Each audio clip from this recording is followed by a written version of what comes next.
नमस्कार दोस्तों, स्वागत है आपका ट्रू क्राइम स्टोरीज में। दोस्तों, आज हम आपको ऐसी कहानी सुनाने जा रहे हैं जिसे देखकर आपका दिल दहल जाएगा, आपके पैरों तले ज़मीन खिसक जाएगी।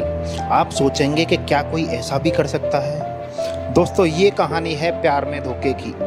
प्यार में धोखे की कई कहानियाँ आपने सुनी होंगी, लेकिन प्यार में दरिंदगी किसे कहते हैं, वो देहरादून की इस सच्ची घटना से पता चलता है, जो आज से 12 साल पहले हुई।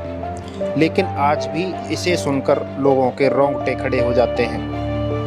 पहले तकिए की मदद से पत्नी की सांसों को रोका, फिर डीप फ्रीजर में रखकर उसकी बॉडी को जमाया। इतने में भी जब अमेरिका से लौट रहे इस दरिंदे का दिल नहीं भरा, तो इसने वह कर डाला जो अपनी पत्नी के साथ नहीं करना चाहिए था। इसने उसकी बॉडी के 72 टुकड़े कर दिए। सोचिए दोस्तों, 72 टुकड़े। इस कहानी की शुरुआत होती है प्यार से, लेकिन खत्म होती है उस हैवानियत पर जिसकी कल्पना करने में भी डर लगता है। 90 के दशक के आखिरी साल दिल्ली की रहने वाली अनुपमा को एक बेहद पढ़े लिखे, सौम्य से दिखने वाले लड़के राजेश गुलाटी से प्यार हो गया। दोनों एक दूसरे को डेट करने लगे। दिल्ली में दोनों ने साथ में अच्छा वक्त बिताया और फिर दोनों ने शादी का फैसला लिया। अनुपमा ने अपने परिवार वालों को राजेश के बारे में बताया। राजेश पढ़ा लिखा इंजीनियर था, अच्छे परिवार से ताल्लुक़ रखता था, इसलिए परिवार वालों को दोनों के रिश्ते से कोई परेशानी नहीं हुई। साल 1999 में दोनों की शादी हो गई और फिर साल 2000 में दोनों विदेश चले गए। दोनों अमेरिका में रहते थे और वहीं सॉफ्टवेयर कंपनी में जॉब करते थे। करीब 6 साल तक दोनों वहीं रहे और फिर दोनों ने वापस भारत आने का फैसला लिया। अमेरिका से लौटने के बाद राजेश और अनुपमा ने देहरादून में रहना शुरू कर दिया। बड़ा सा घर लेकर वो देहरादून में ही रहने लगे। यहीं दोनों के जुड़वा बच्चे भी हुए। दोस्तों, सब कुछ ठीक चल रहा था। बच्चे 4 साल के हो चुके थे। बाहर से देखने में वो एक परफेक्ट फैमिली नज़र आती थी, लेकिन हकीकत तो कुछ और ही थी, जो उस वक्त तक किसी को पता ही नहीं थी। यहाँ तक कि अनुपमा और राजेश के परिवार वालों को भी इस हकीकत का अंदाज़ा नहीं था। 17 अक्टूबर 2010 के दिन राजेश और अनुपमा दोनों घर पर ही थे। किसी बात को लेकर दोनों के बीच लड़ाई हो रही थी। राजेश ने अनुपमा को धक्का मार दिया। अनुपमा का सिर पास ही किसी चीज़ से टकरा गया।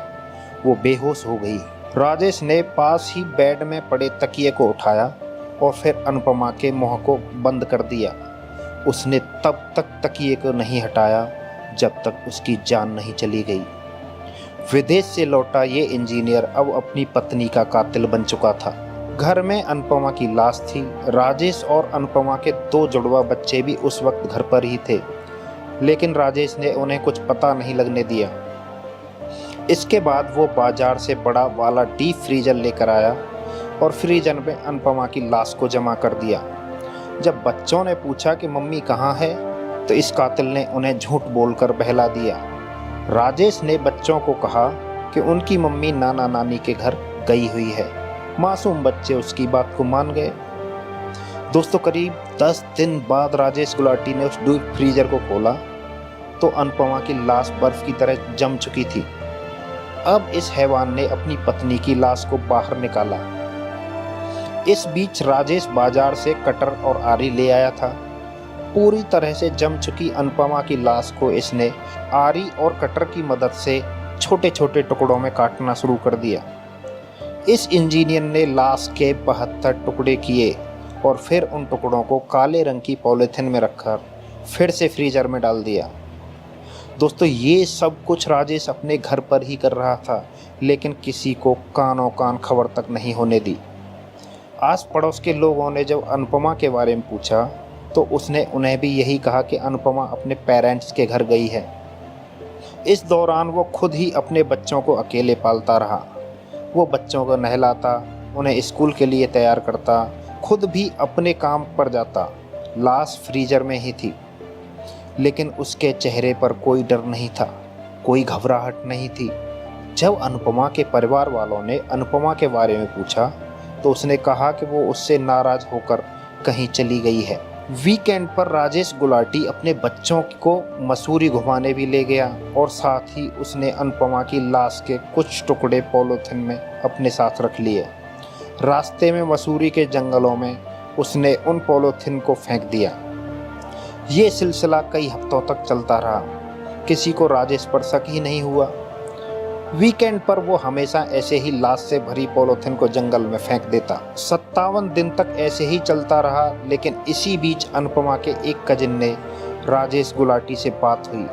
अनुपमा के उस कजिन ने राजेश की बातों पर थोड़ा शक हुआ और उसने पुलिस को खबर कर दी। पुलिस में जब मामला गया तो सारी हकीकत सामने आई। लाश के अभी भी कुछ टुकड़े फ्रीजर में ही पड़े हुए थे। राजेश को गिरफ्तार किया गया। फिर उसने सारी सच्चाई बताई।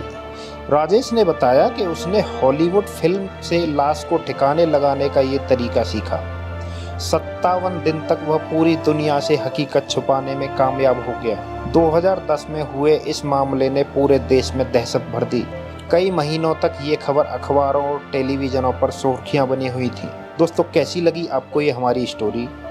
दोस्तों, अगर इस स्टोरी में कोई कमी है या हमारी आवाज़ में कुछ थोड़ी बहुत कमी है जिसे हम सुधार सकें तो हमें कमेंट बॉक्स में ज़रूर बताएं। धन्यवाद दोस्तों, मिलते हैं ऐसी एक नई स्टोरी के साथ आपसे नेक्स्ट वीडियो में। तब तक के लिए धन्यवाद।